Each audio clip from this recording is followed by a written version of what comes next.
سورہ فلق اور سورہ ناس کی تلاوت اور فضیلت۔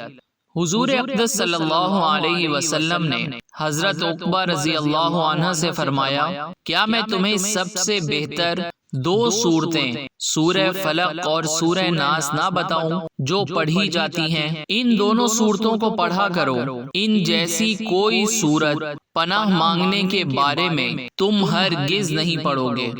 حضرت محمد صلی اللہ علیہ وسلم جن اور نظر بد سے پناہ مانگا کرتے تھے، یہاں تک کہ معوذتین یعنی سورہ فلق اور سورہ ناس نازل ہوئیں تو آپ نے ان دونوں کو استعاذہ کے لیے اختیار فرما لیا اور ان کے علاوہ استعاذہ کی سب دعاؤں کو چھوڑ دیا۔ رسول اللہ صلی اللہ علیہ وسلم نے فرمایا کہ ان جیسی صورتوں کے ذریعے نہ کسی سائل نے سوال کیا اور نہ کسی پناہ مانگنے والے نے پناہ مانگی۔ رسول اللہ صلی اللہ علیہ وسلم نے فرمایا، جب تم سو اور اٹھو تو ان دونوں صورتوں کو پڑھو۔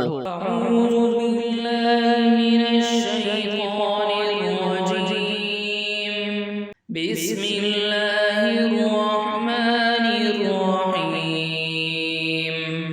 قل اعوذ برب الفلق من شر ما خلق ومن شر غاسق اذا وقب ومن شر النفاثات في العقد ومن شر حاسد اذا حسد۔ بسم اللہ الرحمن الرحیم۔ قل اعوذ برب الناس